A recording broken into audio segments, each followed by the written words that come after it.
पूर्णमदः पूर्णमिदं पूर्णात् पूर्णमुदच्यते पूर्णस्य पूर्णमादाय पूर्णमेवावशिष्यते।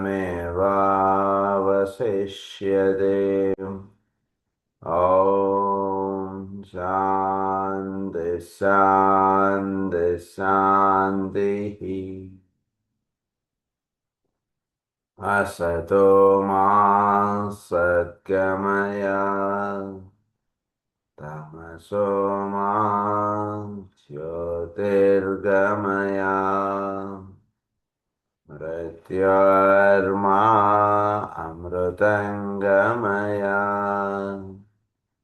ॐ शान्ति शान्ति शान्तिः।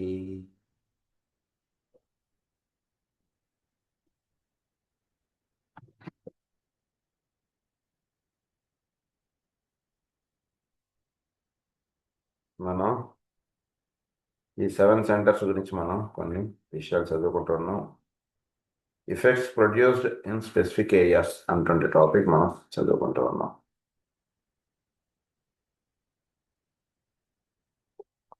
ఇందులో మనం ఇవి ఏ రకంగా ఈ సెంటర్స్ ఇవి గ్లాండ్స్ని స్టిమ్యులేట్ చేయబడుతూ ఉన్నాయి, వాటి వలన ఏ ఆర్గాన్స్ ఈ గ్లాండ్స్ యొక్క వీటి యొక్క ఆధీనంలో పనిచేస్తున్నాయి, ఈ రహస్యాలని మనం గత క్లాస్లో చెప్పుకున్నాం. The center at the base of the spine has a unique function. It is to the substance of the body, to the physical tissue, and to all matter not included in the organ mentioned above, the source of life. In the perfected man, the two centers, the highest head center and the basic center, represent the great duality of spirit and matter, and they then control and guard in perfect unison the entire direction of the vehicle of the soul. Finally, you will have the spiritual aspect of the human being expressing itself perfectly through the related monad and personality, which is brought about by a third great major fusion. The material man is then responsive to these two via the head center, the monad, and the basic center, the spiritually energized personality. These two centers will then be in complete rapport, expressing the full nature of the spiritual man. So ఈ point వరకు last క్లాస్లో చెప్పుకున్నాం. సాధనలో ఉన్నటువంటి వాడికి head center ఉన్నను base centre, ఈ రెండు బేసిక్గా ప్రధానంగా వాళ్ళు పనిచేస్తుంటే మిగిలిన సెంటర్స్ అన్నీ కూడా డార్మెంట్లోకి వెళ్ళిపోతాయి.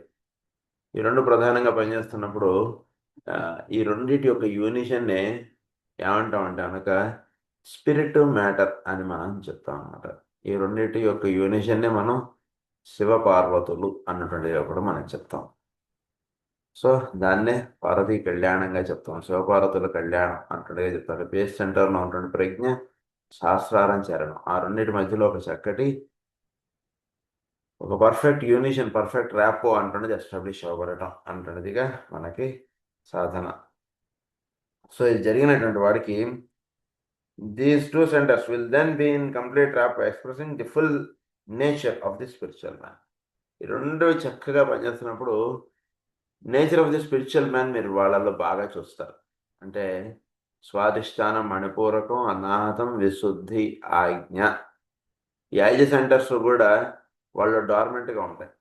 అంటే ఏంటి, స్వాధిష్టానం డార్మెంట్గా ఉండడం అంటే వాళ్ళు అనవసరంగా కోపం వచ్చేయడం, అనవసరంగా ఇతరులు నడిచేయడం, ఇలాంటి భావాలు ఎక్కడ ఉండవు వాళ్ళు.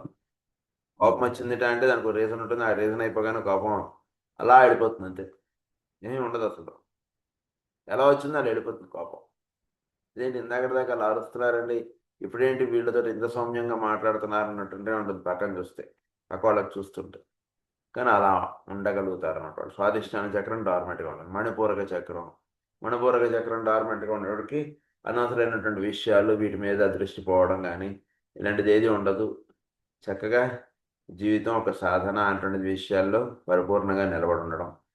అనాహత చక్రం డార్మెంట్గా ఉండడం అంటున్నది అంటే చక్కగా ప్రేమభావం అంటున్నది చాలా బ్యాలెన్స్డ్గా చక్కగా అలా వర్తిస్తూ ఉండడం అంటే దాని గురించి ప్రత్యేకమైనటువంటిది ఏమి ఉండదు. అంటే వీటి నా పిల్లోడు కాబట్టి వీటి మీద ఎక్కువ ప్రేమ చూపిస్తుండడం, సో అనాహత చక్రం విచ్చుకున్నటువంటి ప్రతి వాళ్ళలోనూ ప్రేమ ఉంటుంది. కాకపోతే కొద్దిపాటి విచ్చుకున్నటువంటి వాళ్ళు ఏంటంటే వాళ్ళ పిల్లల మీద ప్రేమ చూపించడం, వాళ్ళ చుట్టూతా ఉన్నటువంటి వాళ్ళ చుట్టాల మీద ప్రేమ చూపించడం, లేదా వాళ్ళ పొలాల పిల్లల మీద ప్రేమ చూపించడం, ఇలా ఉంటారు. సో అనాహత చక్రం పరిపూర్ణంగా విచ్చుకుని అది డార్మెంట్లో గడిపోయింది ప్రేమభావం అలా ఉండిపోతుంది అంతే వాళ్ళు. ప్రేమభావంగా ఉంటూ ఇతరులు ఎప్పుడైనా వీళ్ళని ఏమైనా సలహా అడిగితే సలహా చెప్పడం, మళ్ళీ వీళ్ళే తపస్సులో కూర్చోవడం అంటదే ఉంటుంది అంతే. సేవాభావం నుంచి పైన స్థితిలోకి వెళ్ళిపోయినటువంటి వాళ్ళు అన్నట్టు. అంటే వీళ్ళ యొక్క థాట్ ఎనర్జీనే వీళ్ళ యొక్క సేవకి వినియోగపడుతూ ఉండేటువంటి స్థితిలో వీళ్ళు వెళ్ళిపోతారు. అది జరిగేటువంటి రహస్యం. వీళ్ళ యొక్క థాట్ అంటే మనం మామూలుగా మనం చేసేటువంటి సేవ ఫిజికల్గా చేస్తుంటే అన్నదానం చేయడం ఇలాంటివి చేస్తుంటాం, మందులు చేయడం ఇవి. కానీ ఈ స్థితిలో గడిపోయినటువంటి వాళ్ళు వాళ్ళ యొక్క థాట్ ఎనర్జీనే డైరెక్ట్గా, that is called service at the mental level, అది జరుగుతుంటుంది వీళ్ళలో. అందుకని అది కూడా డార్మెంట్గా వెళ్ళిపోతుంది. విశుద్ధి కూడా డార్మెంట్గా వెళ్ళిపోతుంది. అంటే చాలా తక్కువగా మాట్లాడతారు, చాలా తక్కువగా స్తోత్ర పఠనం చేయడం, అన్నీ చాలా తక్కువగా ఉండదు. ఎప్పుడు కూడా ధ్యాన నిమగ్నంలో ఉంటారు వాళ్ళు. ఒక పనిలో ఉన్నా సరే ఒక తపో నిమగ్నంగా ఉన్న ఎప్పుడు ఆ ధ్యానంలో అలా నిలబడి ఉంటారు. అప్పుడు ఏమైంది, విశుద్ధి కూడా డార్మెంట్గా వెళ్ళిపోయింది. పెద్దగా వాడరు, వాక్కుని ఎక్కువ వాడడం అంటుండదు ఉండదు. ఒక స్థితిలోకి చేరడానికి ముందు వీడు ఏంటంటే భగవన్నామ సంకీర్తన ఇలాంటివన్నీ ఎక్కువ చేయను. ఒక స్థితికి వెళ్ళిన తర్వాత ఏంటంటే వీడు ఎప్పుడు ఆ స్థితిలో అలా తపస్సులు అలా ఉంటాడు, రమణ మహర్షి ఉన్నట్టుగా అలా ఉంటారు వీళ్ళంతే. ఒకే ఒక్క స్థితిలో అలా నిలబడిపోయి ఉంటారు అంతే. అప్పుడు విశుద్ధి చక్రం కూడా డార్మెంట్గా వెళ్ళిపోయింది. ఆజ్ఞ ఆజ్ఞ డార్మెంట్గా వెళ్ళిపోతుంది. ఆజ్ఞా చక్రం అంటే ఏంటి, విజ్డమ్ని పొందినటువంటి విజ్డమ్ని చక్కగా జీవుల్లో అది దర్శించుకుంటూ ఉండడం అంతే. అప్పుడు ఆజ్ఞా చక్రం కూడా డార్మెంట్గా వెళ్ళిపోయింది. ఇంకా డైరెక్ట్ సహస్రారం ఒకటి వెలుగుతుంటుంది, మూలాధారం ఒకటి వెలుగుతుంటుంది. మూలాధారం అంటే వీడి దగ్గరికి ఏదైనా ఆహారం ఇస్తే ఆ ఆహారం స్వీకరిస్తారు. ఏదైనా ఎవరైనా వస్తే ఆ ఏమై వెంకట్రావు ఇగో పలానా ఇదిగా చేసుకోపలానా అంతే, ఇంతమించి ఇంకేమీ ఉండదు వీళ్ళకి. అప్పుడు మెయిన్ ఆ మూలాధారం సహస్రారం ఈ రెండు మాత్రమే వెలుగుతుంటాయి, మిగిలిన ఎవరు డార్మెంట్. అది ఆ స్థితి గురించి చెప్తున్నారు. అంటే మహానుభావులు వాళ్ళందరిలోనూ ఈ రెండు చక్రాలే ప్రధానంగా వెలుగుతుంటాయి, మిగిలినవన్నీ డార్మెంట్గా ఉంటాయి. ఒక రమణ మహర్షిని తీసుకున్నా సరే, ఒక రామకృష్ణ పరమహంసని తీసుకున్నా సరే, వాళ్ళ వాళ్ళ యొక్క లైఫ్ వాళ్ళు ఎలా గడిపారన్నట్టు మీరు ఇలా చూసుకుంటుంటే ఈ చక్రాలకు సంబంధించిన యాక్టివిటీ వాళ్ళ లైఫ్లో ఎక్కడా మీకు కనబడదు. ఓన్లీ మూలాధారం సహస్రారం ఈ రెండింటి యొక్క యాక్టివిటీనే వాళ్ళ లైఫ్లో కనబడుతుంటుంది. మిగిలిన ఈ 5 సెంటర్స్ యొక్క యాక్టివిటీ చాలా మినిమల్గా అలా రన్ అవుతుంటుంది life. It is essential that spiritual healers should get clearly in their minds the picture of the areas in the body which are governed by the head centers and the other centers, because within those areas are the various organs which react to disease.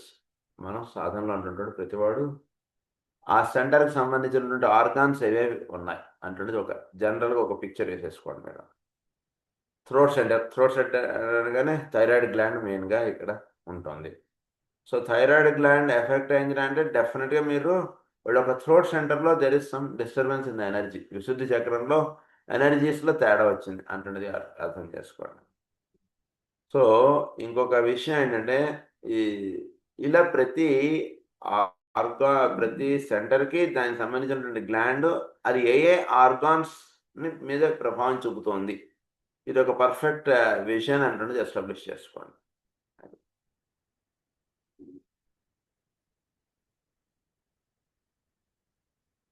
Because within those areas are the various organs which react to disease. The health of these organs is largely dependent upon the centers. As they condition the glands and as the energy is distributed throughout the body, a full and balanced flow of energy from the center into the area which it controls leads to resistance to so-called disease. So disease అంటున్నది ఎలా అసలు వస్తుంది అంటే రహస్యం మీకు ఇక్కడ చక్కగా తెలియబడుతుంది. అంటే ఏంటంటే ఈ ఎనర్జీ అంటే ఎలా ఫ్లో అవుతుంది అంటున్న విషయం మనం జాగ్రత్తగా అవగాహన చేసుకుంటే ఎనర్జీ ఫ్లోలో ఎప్పుడైతే బ్రేకేజ్ వస్తుందో, ఎప్పుడైతే దాని హిండ్రన్స్ ఏర్పడుతుందో అక్కడ డిసీజ్ అంటున్నది వస్తుంది. అది సో ఈ ఫ్లో చార్ట్ని మీరు జాగ్రత్తగా అర్థం చేసుకుంటే అప్పుడు డిసీజ్ యొక్క ఇది మీకు తెలిసిపోతుంది.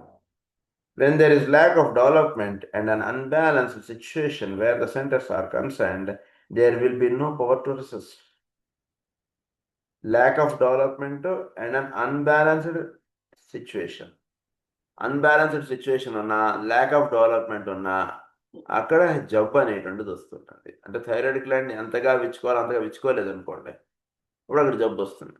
లేదా అన్బ్యాలెన్స్డ్ సిచ్యువేషన్ ఉందనుకోండి, అంటే థైరాయిడ్ గ్లాండ్కి ఎనర్జీస్ ప్రాపర్ సప్లై అంటున్నది అవ్వట్లేదు అనుకోండి, అప్పుడు థైరాయిడ్ గ్లాండ్ ఎఫెక్ట్ అవుతుంది. అంటే విశుద్ధి చక్రానికి సరిగ్గా ఎనర్జీస్ ఫ్లో అవ్వట్లేదు అనుకోండి, కుండలిని శక్తి, అప్పుడు విశుద్ధి చక్రం ఎఫెక్ట్ అవుతుంది. దానివల్ల జబ్బులు అనేటువంటి వస్తుంటాయి థైరాయిడ్ గ్లాండ్కి. అన్బ్యాలెన్స్డ్ సిచ్యువేషన్ అన్నారు దాన్ని. Where there the centre is concern there will be no power to resist. వాటిలో జబ్బులు ఆపగలిగేటువంటి స్థితి అవి కోల్పోయినవి అయిపోతాయి. అంటే ఆ గ్లాండ్కి ఆ సెంటర్కి ఎనర్జీ చక్కగా ఫ్లో అయ్యేటట్టుగా వీడు ఫస్ట్ సెట్ చేసుకోవాలి సాధనలో. ఆ సెంటర్కి ఎప్పుడైతే ఎనర్జీస్ చక్కగా ఫ్లో అవుతున్నాయో, ఆ సెంటర్ నుంచి ఆ గ్లాండ్కి ఎనర్జీస్ చక్కగా ఫ్లో అయ్యేటట్టుగా, ఆ గ్లాండ్ నుంచి మిగిలిన ఆర్గాన్స్కి ఎనర్జీస్ చక్కగా ఫ్లో అయ్యేటట్టుగా చేసి పెట్టుకుంటే జబ్బు ఉంటుండేది అలా తొలగిపోతుంది. అది మెయిన్గా వీడు ఔషధం స్వీకరించినా ఇక్కడ జరిగేటువంటిది ఏమిటంటే అంటే ఈ ఎనర్జీ ఫ్లో అవ్వడానికి ఔషధం వినియోగపడితే కనుక అప్పుడు వాడికి క్యూర్ అనేది చక్కగా ఉంటుంది. అది బేసిక్గా గుర్తుంచుకోవాల్సినటువంటి. ఔషధం స్వీకరించడం దేనికి అంటే థైరాయిడ్ గ్లాండ్ మీద పనిచేసేటువంటి ఔషధం మనకు కాదు కావాల్సింది. విశుద్ధి చక్రం నుంచి థైరాయిడ్ గ్లాండ్కి ఏదైనా అడ్డంకి ఉంటే ఆ అడ్డంకం తీసేయాలి ఇది. ఇప్పుడు విశుద్ధి చక్రం నుంచి చక్కగా ఎనర్జీ థైరాయిడ్ గ్లాండ్కి అలా ఫ్లో అవుతుంది, అప్పుడు థైరాయిడ్ ప్రాబ్లమ్ సెట్ అయిపోతుంది. The healing process in the new age will start with definitely planned work with the centers, and the general trend of the healing art will then be, as you can easily be see, preventive in nature rather than curative. So వీడు energies చక్కగా centre నుంచి గ్లాండ్స్కి flow అయ్యేటటువంటిది set చేసుకుంటే that is called preventing the disease. That you cannot curative of disease కాదు, వీడి కావాల్సిన prevention of డిసీజ్లోకి వెళ్ళిపోతారు. So వీడికి చక్కగా ఎనర్జీస్ ఫ్లో అయ్యేటట్టుగా వీడు సాధన అంటున్నది ప్రతి వాడికి ఇచ్చేస్తే there is totally prevention of diseases. అది బేసిక్గా బాగా ఇది చాలా ముఖ్యమైన ప్రివెన్షన్ ఆఫ్ డిసీజెస్ దేనివల్ల అవుతాయంటే వీడికి కుండలిని శక్తి మూలాధారం నుంచి చక్కగా అన్ని సెంటర్స్కి చక్కగా ఫ్లో అవ్వడం, ఆ ఎనర్జీస్ ఫ్లో అయినటువంటి చక్కగా అక్కడి నుంచి గ్లాండ్స్కి ఫ్లో అవ్వగలగడం, ఇది జరగాలి ప్రతి వాడికి. జరిగితే వాడికి జబ్బులు వచ్చేటువంటివి 99% we can eradicate diseases on this earth. అది ఇక్కడ basic.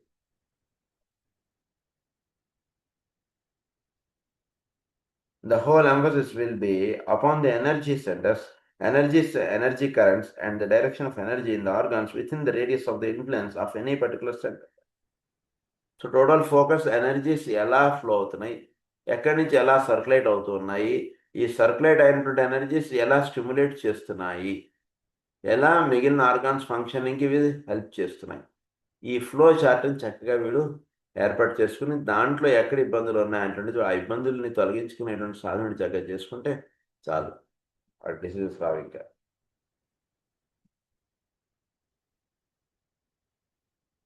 From a study of the glands, a study as much in its infancy that is hardly merits the word embryonic. Much will be later learned of their relationship to the centers, and much experimental work will be done from the standpoint of the esoterist who admits the fact of the centers, the glands, are par excellence the major determining factor in connection with the general health of an individual. They indicate not only his psychological development for more than is today grasped, but they have, as is suspected by the orthodox medical science, a most important effect upon which organic system, their influence via the bloodstream reaches into every part of the body and to the extremities. So ఈ organ influence అంటున్నది మొత్తం దేహంలో ఇదంతా కూడా పనిచేస్తుంది. So దాని యొక్క influence అంటున్నది బ్లడ్ స్ట్రీమ్ ద్వారా అన్ని భాగాలకి, సో మన యొక్క టిప్ ఆఫ్ ఫింగర్స్ కూడా అది పనిచేస్తుంది. సో ఇక్కడ ఏదైనా టిప్ ఆఫ్ ఫింగర్లో తిమ్మిర్లు ఇలాంటివి ఏమైనా వచ్చాయంటే అది దీనికి సంబంధించినటువంటి పాయింట్స్ అండి అని అనుకోకండి. ఇదంతా కూడా ఏంటంటే ఈ ఎండోక్రినాలజీకి సంబంధించినటువంటి ఆర్గాన్స్ ఎఫెక్ట్ అయ్యి ఆర్గాన్స్ నుంచి అవి రిలీజ్ చేసేటువంటి జ్యూసెస్ ద్వారా ఈ బ్లడ్ స్ట్రీమ్లోకి అది దాని యొక్క ప్రభావం చేత వీడికి ఎక్కడైనా సరే ఏదైనా సరే ఇబ్బంది ఉండడం కానీ ఇబ్బంది తొలగబడటం కానీ జరుగుతుంది.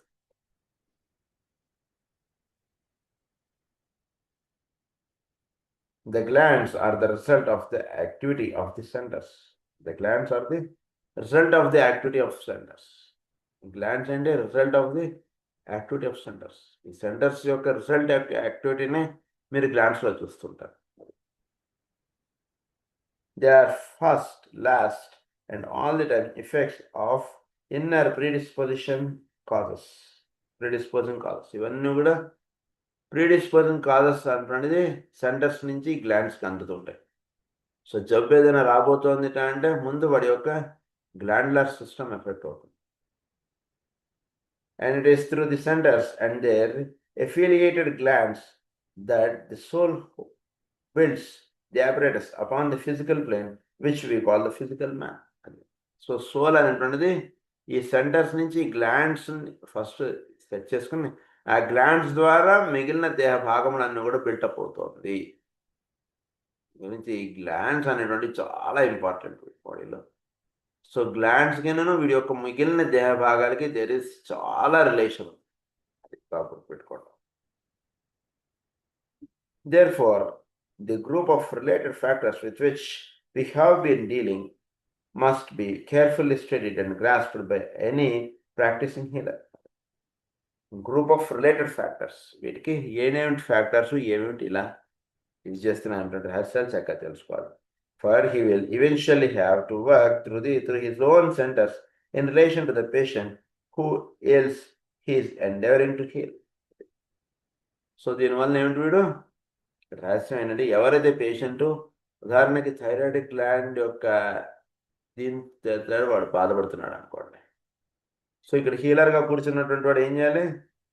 he will eventually have to work through his own centers in relation to the patient whose else he is endeavoring to heal. So వాడి యొక్క థైరాయిడ్ గ్లాండ్ వీడి యొక్క థైరాయిడ్ గ్లాండ్ చేత అది సెట్ అవ్వబడుతుంది. బికాస్ థైరాయిడ్ హ్యాస్ ఇది అంటే healer యొక్క energy ఎదుటి వాడిలో ఉండేటువంటి 7 సెంటర్స్ని ఎలా అది డిసీజ్ని తొలగిస్తుంది అంటే కనుక వాడి థైరాయిడ్ గ్లాండ్లో డిసార్డర్ అనేటువంటిది ఉంది. వీడి దాని నుంచి వాడికి ఎనర్జీ అనేటువంటిది ఫ్లో అయ్యి అప్పుడు వాడుకున్నటువంటి జబ్బు అనేటువంటి తొలగింపడుతుంది. అది ఇక్కడ జరిగేటువంటి రహస్యం. Therefore, the group of related factors with which we have been dealing must be carefully studied and grasped by any practicing healer, for he will eventually have to work hard. He must remember consciously, consequently, those factors, the centers, their related glands, and the groups of organs for which these two are responsible. We have 7 areas of the body governed by the 7 major centers and their affiliated glands, the appearance again of basic trinity of manifestation. So basic trinity of మేనిఫెస్టేషన్కి ఈ 7 సెంటర్స్కి energies ఎలా అందుతున్నాయి ఏంటంటే కనుక number 1 is life or spirit, number 2 soul or quality, number 3 form or nature. ఈ మూడింటి చేత ఎనర్జీస్ అనేటువంటివి అందుతున్నాయి. సో ఈ మూడింటిది దీన్ని ఏమన్నారంటే లైఫ్ ఆర్ స్పిరిట్ని ఎనర్జీ సెంటర్గా చెప్పారు, సోల్ ఆర్ క్వాలిటీని గ్లాండ్గా చెప్పారు, ఫారమ్ ఆర్ మ్యాటర్ని the organs in any particular area govern by 1 centre. అలా తెలుసుకోండి అంటున్నారు. So first energy, centre and organs affected, అది అలా మీరు వేసేసుకోండి. ఆ 3 దాన్ని ఇక్కడ అన్నారు సోలు, అదేంటి స్పిరిట్, సోలు, బాడీ. ఆ 3 ఈ మూడింటిగా తెలుసుకోండి. Energy, centre and organs involved in it.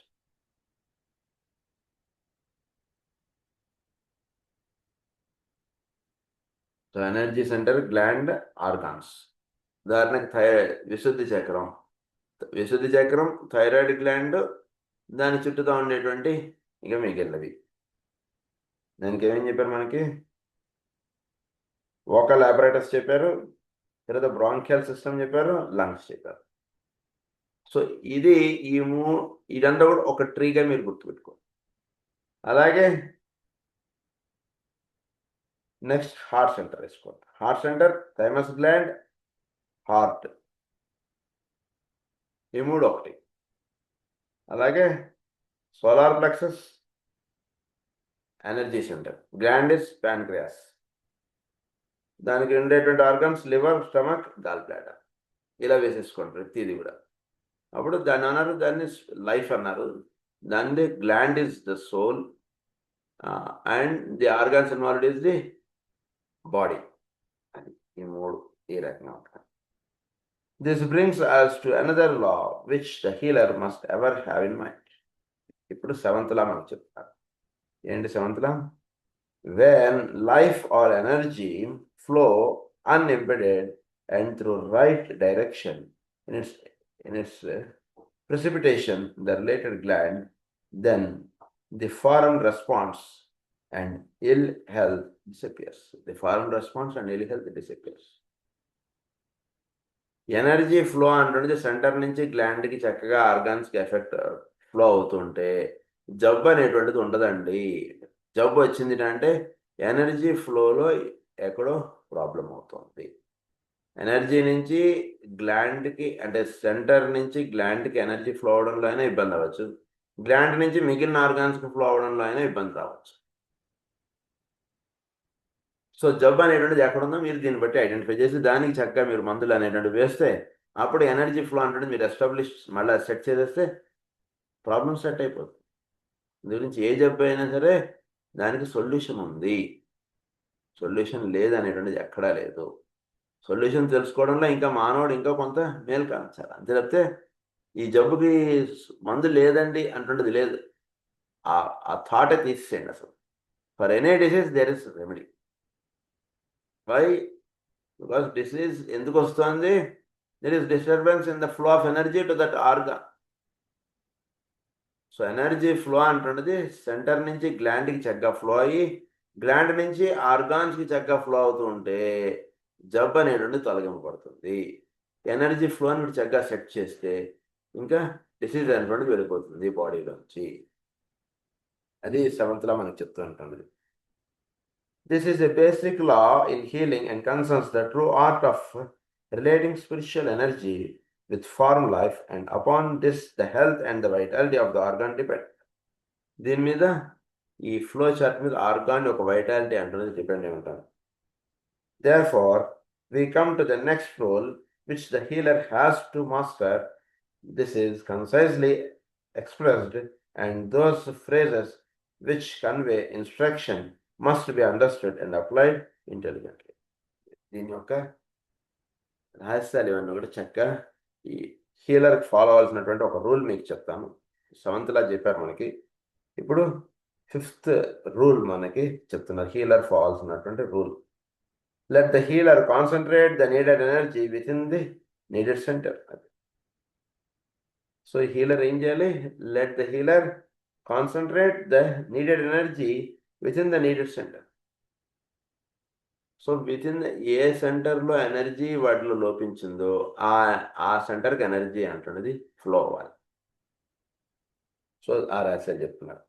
Let the centre correspond to the centre which has need. Centre to centre correspondence అంటున్నది ఎస్టాబ్లిష్ చేయండి. మీలో ఉన్నటువంటి 7 సెంటర్స్ వాడిలో ఉన్నటువంటి 7 సెంటర్స్కి ఒక కరస్పాండెన్స్ అంటున్నది ఎస్టాబ్లిష్ చేయాలి. అది చెప్తారు మనకి ఎట్లా చెప్తాను అనేది. Let the two synchronise and together argument force. అది ఈ రెండు కూడా సింక్రనైజ్ అయిపోతే అప్పుడు ఫోర్స్ అంటే చక్కగా వీడి నుంచి వాడికి అలా ఆఫ్లో. Thus shall the waiting form be balanced in its work. Thus shall the two and the one under right direction heal. Thus shall the two and the one under right direction heal. అది చక్కగా heal అయిపోవడం అంటుంటే జరుగుతుంది. అది ఎందుకు చెప్పారు కదా, వీడిలో వాళ్ళు అనాథంలో ప్రాబ్లం ఉందనుకోండి, వీడి యొక్క అనాథం నుంచి వాడి యొక్క అనాథానికి ఎనర్జీ ఫ్లో అయ్యేటట్టు చేస్తారు. అప్పుడు వాడిలో ఉండే అనాథంలో ఎనర్జీ అంటే సప్లై అవ్వబడి అక్కడ నుండి జబ్బు తొలగింపడుతుంది. ఇది ఎలా ఏంటి అనేటువంటి రహస్యాలు చెప్తారు.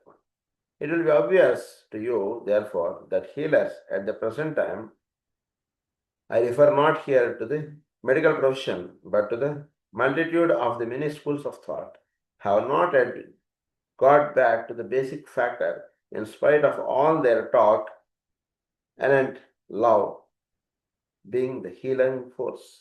ప్రతివాడు కూడా love is the healing force అంటున్నది మాట్లాడుతున్నాడు, కానీ దాని యొక్క అసలు పర్పస్ ఎలా సాల్వ్ చేయాలి, ఎలా ఈ లవ్ ఫోర్స్ని హీలింగ్ ఎనర్జీగా కన్వర్ట్ చేయాలనే విషయంలో ప్రతివాడు సరిగ్గా మేలు కాంచలేదు. They are in reality emphasizing and dealing with the motive which impels the healer to apply his healing art. They are concerned with the instrumentality whereby contact can be made with the patient to be healed. That contact must ever be established in love, fresh, compelling, and selfless. So, contact ఎలా establish చేసుకోవాలి? Love aspect చేత contact అంటే establish చేసుకోవాలి. అంటే ఎదుటివాడికి thyroid gland effect అయినా, ఎదుటివాడికి heart effect అయినా, ఏది effect అయినా కానీ వాడితో కనెక్టివిటీ, వీడికి వాడికి కనెక్టివిటీ అంటే లవ్, ప్రేమ అనేటువంటిది ఎదుటివాడిని చూడగానే వీడికి ప్రేమ భావం అంటే సహజంగా అలా పిచ్చుకోవాలి బాగా, ఇర్రెస్పెక్ట్ ఆఫ్ ఎనీథింగ్. జస్ట్ మిగిలిన ఫ్యాక్టర్స్ అంటే పక్క పెట్టండి. వాడు పేదవాడా, వాడు డబ్బున్నవాడా, వాడు మన చుట్టాలా, మన పిల్లవాడా, బయట వాడు పిల్లవాడా, మన కులం వాడా, వేరే మతం వాడా, ఇవన్నీ మొత్తం చుట్టూ పక్క పడేసి ఎదుటివాడిని చూడగానే వాడు బాధపడుతుంటే నీ మనసులోంచి ప్రేమ భావం అంటుండదు అలా నీలకంచి అలా లేవాలి. నీళ్ళ చక్కగా పరిపూర్ణమైనటువంటి ప్రేమభావం, లవ్ ఇన్ క్యాపిటల్స్ అని ఇచ్చారు. అంటే పరిపూర్ణంగా ప్రేమ అంటుండదు అలా విచ్చుకోవాలి అంతే. వీళ్ళు విచ్చుకుంటే అప్పుడు ఏం జరుగుతుందంటే వీడికి వాడికి కనెక్టివిటీ అంటుండే establish. Fresh, compelling and selfless అంటే ఏంటి? ఫ్రెష్గా ఉండాలి అంటే ఏంటి? అప్పుడే మనకు పరిచయం ఉన్నారనుకోండి, వాళ్ళ మీద ఎటువంటి భావాలు ఉండవు చూసారా, అటువంటి ప్రేమ భావం ఉండాలి.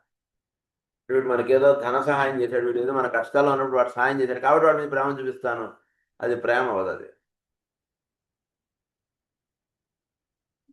ఫ్రెష్గా ఉండాలి. ఇప్పుడే మనం చూసాం వాడి మీద అలా ప్రేమ చూపించగలగాలి అంటే fresh, compelling and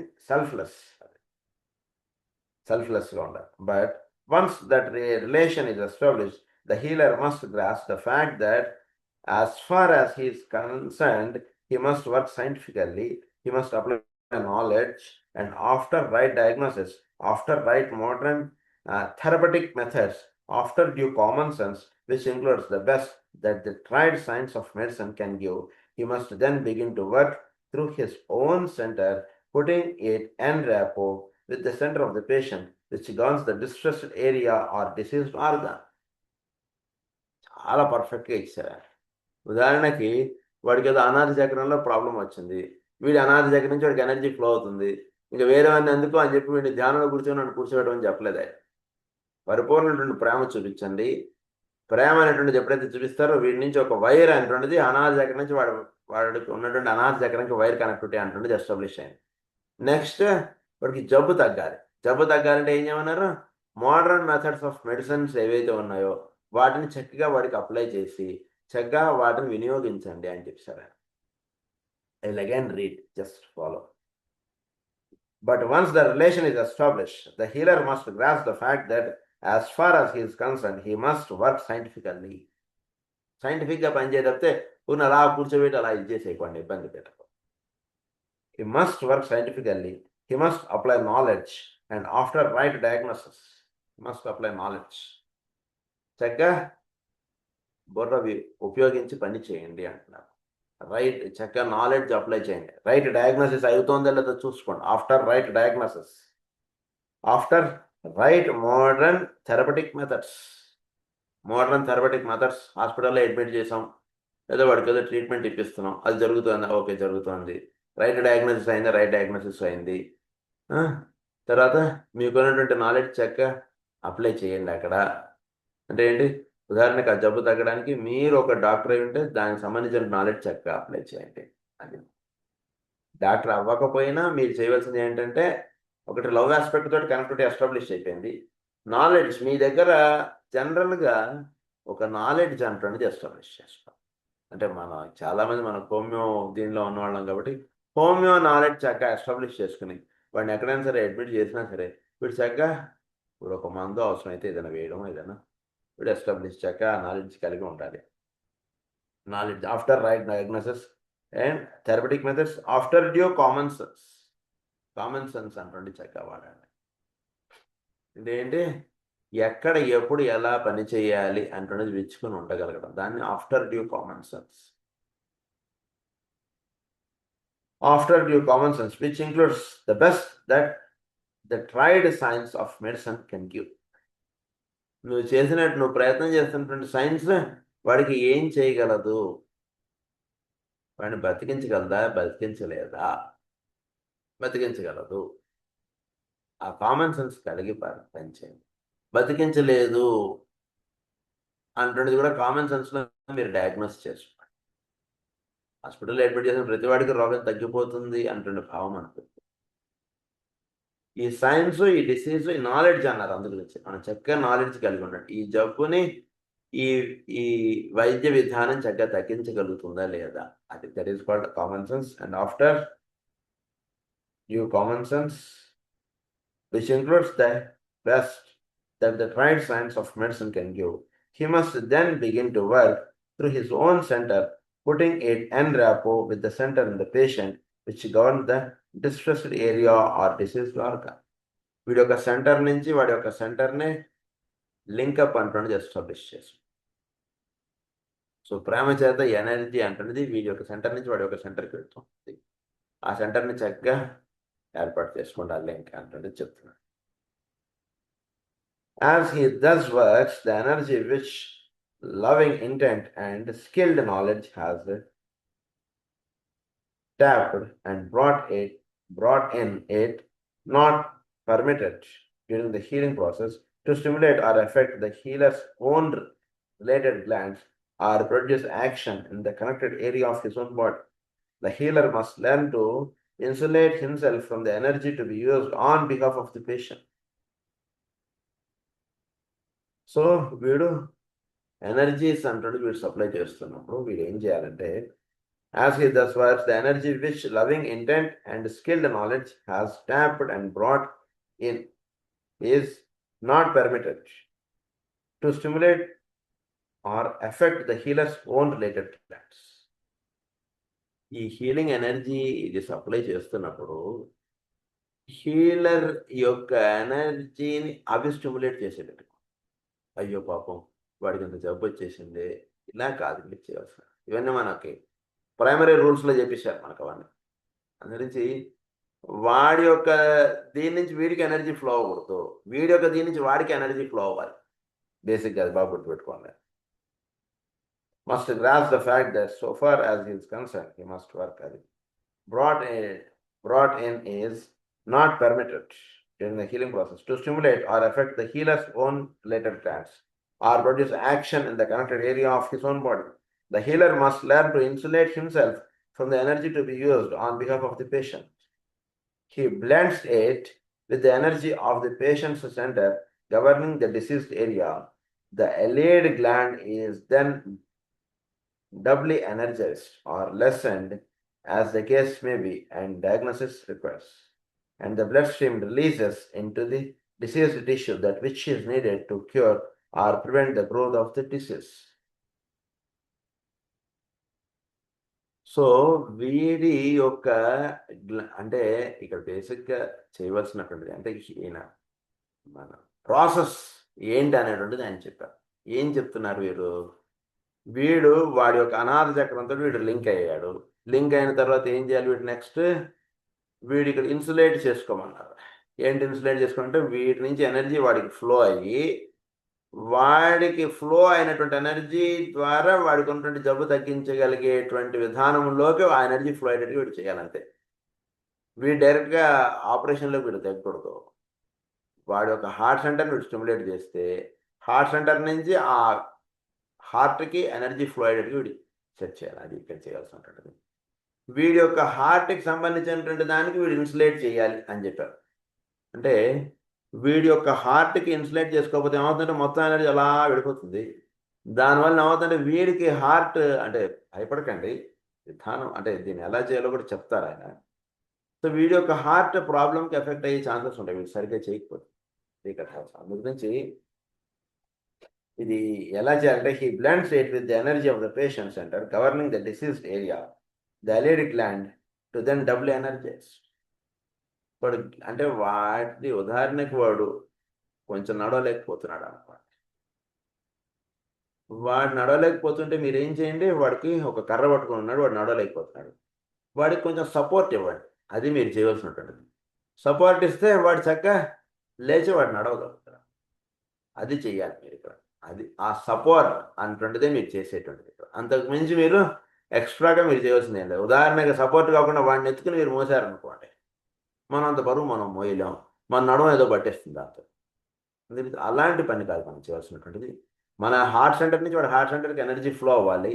energy flow అయినటువంటి దాన్ని వీడు చక్కగా ఎలా ఇది చేస్తాడంటే కనుక వాడి హార్ట్కి ఆ ఎనర్జీ చక్కగా సప్లై అయ్యేటువంటి కార్యక్రమం వీడు పెట్టుకుంటాడు. సో ఇదంతా కూడా ఏంటంటే కనుక వీడు కన్నులు మూసుకుని వీడు ప్రేమ అనేటువంటి లవ్ ఆస్పెక్ట్ చేతి కనెక్ట్ అనేటువంటిది ఎస్టాబ్లిష్ చేసుకున్నప్పుడు అక్కడ వాడికి ఏంటి జబ్బు, ఆ ఎనర్జీ అంటున్నది అక్కడికి, అంటే ఒకసారి వీడు అనుకోగానే అక్కడ జబ్బు అలా తొలగిపోయి నెక్స్ట్ ఇయర్ రిపోర్ట్స్ అన్ని నార్మల్ వచ్చేస్తే అలా ఎప్పుడు జరగదు.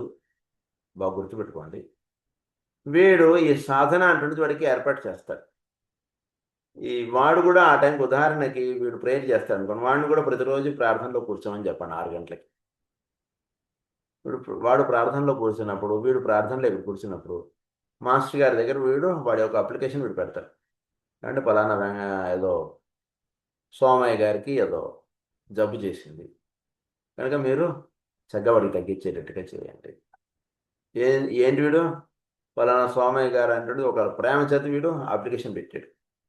అప్లికేషన్ పెట్టాడికి వాడి యొక్క హార్ట్ సెంటర్ వీడి యొక్క హార్ట్ సెంటర్ కనెక్టివిటీ అంటే ఎస్టాబ్లిష్ చేస్తాడు.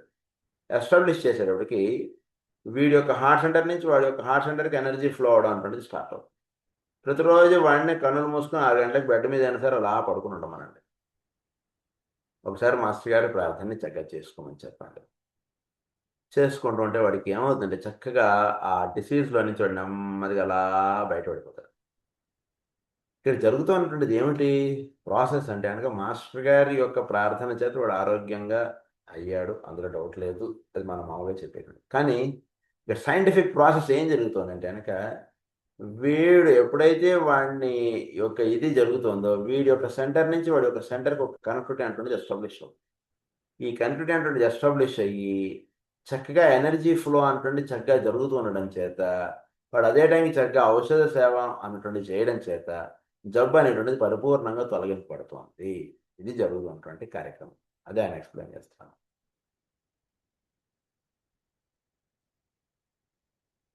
As he thus works the energy, which loving intent, skilled knowledge, the healer must learn to insulate himself from the energy to be used on behalf of the patient. On behalf of the patient, వీడు అంటే వీడు పేషెంట్కి వీడు వాడేటువంటి ఎనర్జీని కన్నా వీడు ఎక్కువ ఎనర్జీ వీడు వాడాడు. ఎంత ఎనర్జీ వాడాలో అంత ఎనర్జీ వీడు వాడతాడు అన్నమాట.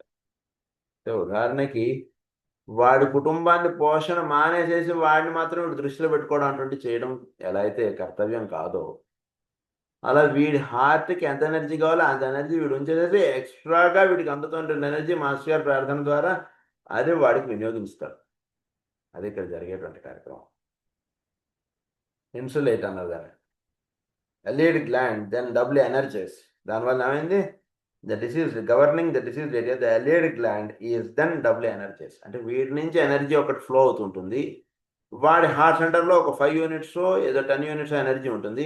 దానికి ఒక 10 యూనిట్స్ ఆఫ్ ఎనర్జీ వీడు ఇచ్చాడు.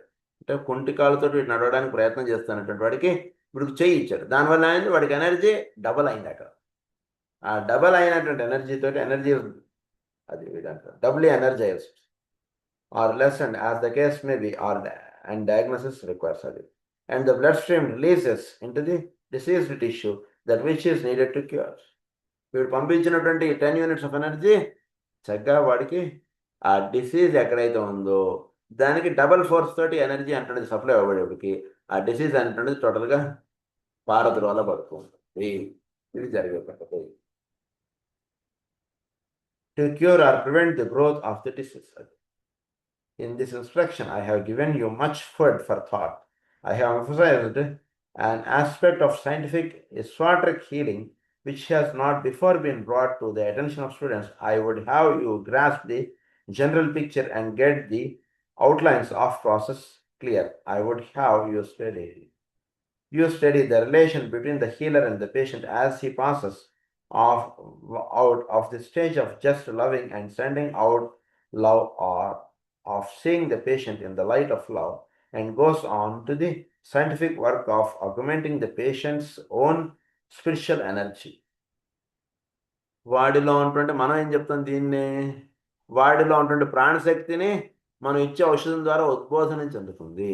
ప్రాణశక్తి ఎప్పుడైతే ఉద్బోధనం అవుతుందో ఆ ప్రాణశక్తి వాళ్ళలో ఉన్నటువంటి జబ్బుని తొలగించుతుంది.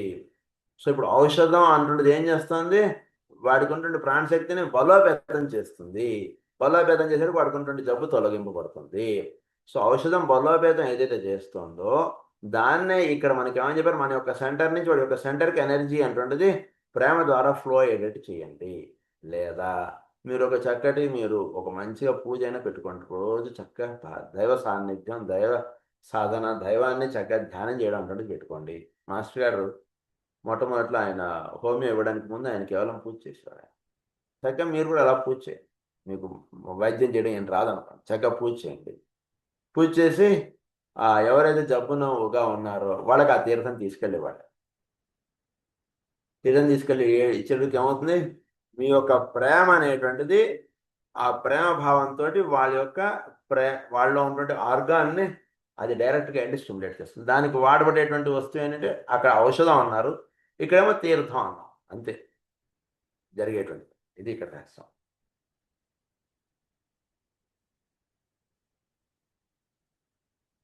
Own spiritual energy, he thus enables him to effect his own cure consciously or unconsciously. వాడి యొక్క స్పిరిచువల్ ఎనర్జీని వాడికి క్యూర్కి వినియోగపడేటట్టుగా కాన్షియస్గా అయినా అన్కాన్షియస్గా అయినా. వాడు ఒక మాస్టర్ గారు భక్తులు అనుకోండి, రోజు నువ్వు ఏంటి మంచి ప్రేయర్ మనిషి, రోజు ప్రేయర్ చేయి, నేను నీ గురించి మాస్టర్ గారిని ప్రార్థన చేస్తాను, ఏం పర్వాలేదు, ఇక్కడ పడుకునే ఉన్నా, రోజు ఉదయం 6 గంటలకి సాయంత్రం 6 గంటలకి ప్రార్థన చేసుకోను, ఎందుకు అలా మానేసాను చెయ్యి అంటుండే వాడికి చెప్పేస్తారండి అంతే.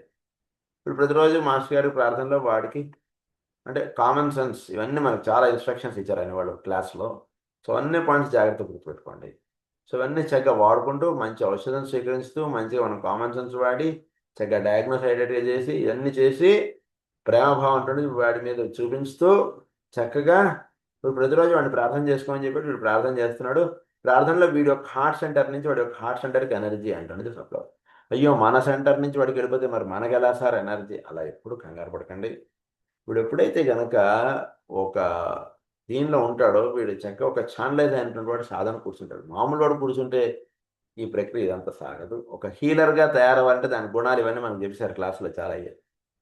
సో హీలర్గా కూర్చున్నటువంటి వాడికి ట్రమాండస్ ఫ్లో ఆఫ్ ఎనర్జీ అలా వస్తుంటుంది వాడికి, అది వాడికి కూడా తెలియకుండా అలా ఉంటుంటుంది.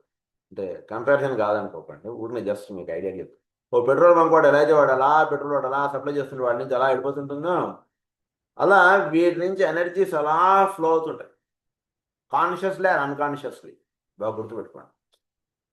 సో మనకి అది తెలిసినా మనకి తెలియకుండా మనలో ఒక గర్వం రావచ్చు, ఏదైనా రావచ్చు. అందుగురించి మనకు తెలియకుండా ఆ ఎనర్జీ ఫ్లో అయిపోతుంటే అది చాలు మనకి. అందుగురించి భయపడక్కర్లేదు. మన నుంచి వాడికి ఎనర్జీ అయిపోతే మన గుండెకి ఎనర్జీ లేకుండా అయిపోతుందేమోనండి అని అనక్కర్లేదు. వాడికి ఏదైతే ఇదంటే ఒక ట్రయాంగిల్ ఫామ్ అవ్వాలి. మాస్టర్, హీలర్ అండ్ పేషెంట్, ఇది ఒక ట్రయాంగిల్ చెప్పారు మనకి ఇవన్నీ స్టార్టింగ్ క్లాసెస్లో అయిపోయి. సో ఆ ట్రయాంగిల్ అనేటువంటి చక్కగా ఫామ్ అయినప్పుడు వీడు అప్లికేషన్ చక్కగా ఇది చేసినప్పుడు చక్కగా వాడికి హీలింగ్ ఎనర్జీ అంటే చక్కగా ఫ్లో అవుతుంది. మీరు చక్కగా పేషెంట్లో రావాల్సినటువంటి మార్పు మీరు చక్కగా చూస్తారు. This is the only cause for successful stories of our dispensaries. ఇది మనం జరిగే కాదు. Therefore, the healer, the patient, and the reservoir of spiritual energy, plus the scientific process of bringing all three into a close and healing rapport. ఇవన్నీ కూడా సైంటిఫిక్గా నేను వీడు ఒక చక్కగా హోమియో కేసు తీసుకుంటాడు. ఏదో కనులు మూసుకుని మాస్టర్ గారు నన్ను మెర్క్సాల్ ఏమన్నారు, నా గురించి మెర్క్సాల్ ఇచ్చానండి, కుదరదు, అస్సలు కుదరదు. మాస్టర్ గారు కూడా చెప్పారు, ఆయన ఇక్కడ కూడా మనకు చెప్పారు. పర్ఫెక్ట్ కేస్ టేకింగ్ తీసుకోండి, పర్ఫెక్ట్గా నాలెడ్జ్ పెంచుకోండి. అంటే హోమియో మనకి టచ్ కాబట్టి ఆ రకంగా చెప్పేసుకుంటాం మనం. చక్కగా డ్రగ్ సెలక్షన్ చక్కగా చేయండి. డ్రగ్ సెలక్షన్ ఒకటి చేసి వాడి మీద వేసేస్తే సరిపోదు. మీరు చక్కగా హీలింగ్కి కావాల్సినటువంటి ఒక హీలర్ కావాల్సినటువంటి ఇవన్నీ కూడా ప్రిన్సిపల్స్ అన్నీ కూడా చక్కగా ఫాలో అవ్వండి. అప్పుడు మీరు ఔషధం వేయండి. మెర్క్సాల్ 200 ఒక డోస్ వేస్తే చాలు వాడికి ఎంతటి రోగం అయినా సరే అలా తగ్గి, లేదా మాక్సిమం ఒక 3 డోసులు వేస్తారు, 4 డోసులు అయిపోయింది, ఫినిష్. ఇప్పుడు రోగం ఇంక మళ్ళీ తిరిగి రాలేదండి అన్నాడు. ఏంటిది రాకపోవడానికి అంటే ఇది అసలు పైసా. ఇవాళ క్లాస్ ఇవాళ మనకి చెప్పారు చాలా concerned అది. This is done via the center concerned in the equipment of the patient, the corresponding center in the equipment of the healer, and the direction of by an act of the will of the healer or of the healing group of the united streams of required scientific energy, specific energy to the area diseased. ఈ energy వీడి ఒక healing group అయినా సరే, అంటే ఏంటి, healing group అయినా సరే ఒక 10 మంది ఒక చోట ఒక కారణంకి పనిచేస్తుంటే ఆ 10 మందికి సంబంధించిన ఎనర్జీ అక్కడ ఫ్లో అవుతుంది. ఉదాహరణ మనం ఒక డిస్పెన్సరీ పని పెట్టాము, డిస్పెన్సరీలో 10 మంది పనిచేస్తున్నారు అనుకోండి, ఓన్లీ డాక్టర్ నుంచి ఎనర్జీ ఫ్లో అవుతుంది అన్నటువంటి చేయగలరు. ఆ 10 మంది కూడా ఒక యూనిట్గా వాళ్ళు ఇది చేయాలి, 10 మంది కూడా ఒక యూనిట్గా పనిచేయడం అటువంటి చేసుకుని అప్పుడు వాళ్ళ యొక్క ఎనర్జీస్ అన్ని కూడా అక్కడికి వచ్చినటువంటి పేషెంట్స్ని తగ్గించడానికి వాడబడడం అటువంటి జరుగుతుంటుంది వాళ్ళ ద్వారా. దాని ఆనర్ గ్రూప్ హీలింగ్ అన్నారు దాన్ని. అలా జరుగుతూ ఉన్నప్పుడు center of the equipment of the healer and the direction by an act of the will of the healer or of the healing group of the united streams of required specific energy to the area diseased. This is usually done with the related gland, though it is not always so. So usually related gland ద్వారా energy అంటున్నది ఆ ఏ organ అయితే effect అయిందో organ పెరుగుతుంది. ఒకసారి అలా కాకపోవచ్చు కూడా డైరెక్ట్గా కూడా వెళ్ళచ్చు. Ponder on these things and see if you can the simplicity of the process which is based on loving intent, which isolates the specific area in which the trouble exists. It isolates the specific area. ఎక్కడ జబ్బుందో డైరెక్ట్గా వీడి యొక్క loving energy డైరెక్ట్గా అక్కడ flow అయిపోతుంది. So వీడి వాడి యొక్క 7 సెంటర్స్లో ఏ సెంటర్లో జబ్బు ఉందో మీరు పిక్చరైజ్ చేసేసేయండి. వీడి సెంటర్ నుంచి వాడికి సెంటర్కి ఎనర్జీ ఫ్లో అవుతున్నట్టుగా ఒక థాట్ అంటున్నది అక్కడ ఇది చేయండి చాలా. అంటే trouble exists, which identifies itself with the spiritual center of energy in the patient, and which then applies and directs the fused and blended energies. Fused and blended energies చేత అక్కడ energy flow అంటుంది అవుతుంది. కేవలం వాడి యొక్క దీని చేత అవ్వదు, వీడి నుంచి వాడికి ఎనర్జీ వెళితేనే వాడికి అక్కడ జబ్బు తగ్గుతోంది. అది బాగా గుర్తుపెట్టుకోండి. ఎవరికైనా సరే జబ్బు తగ్గుతోంది అంటే వీడి నుంచి వాడికి ఎనర్జీ ఫ్లో అవుతుంది కాబట్టి అక్కడ జబ్బు తగ్గుతోంది. ఎనర్జీ ఫ్లో అవ్వడం, దానికి కావాల్సినటువంటి ఔషధ సహకారం అటువంటిది జరుగుతుంది. రెండు జరుగుతున్నాయి. అది దీంతో ఈ టాపిక్ అయిపోయింది. నెక్స్ట్ క్లాస్లో మనం effects of under stimulation and over stimulation of the centres, ఈ టాపిక్లో మనం నెక్స్ట్ క్లాస్లో ప్రొసీడ్ అవుదాం. స్వస్తి ప్రజాభ్యः పరిపాలయంతాం న్యాయేన మార్గేణ మహీం మహీషాః గోబ్రాహ్మణేభ్యः శుభమస్తు నిత్యం. లోకాः సమస్తాः సుఖినः భవంతు. లోకాः సమస్తాः సుఖినः భవంతు. లోకాः సమస్తాः సుఖినः భవంతు. ఓం శాంతి.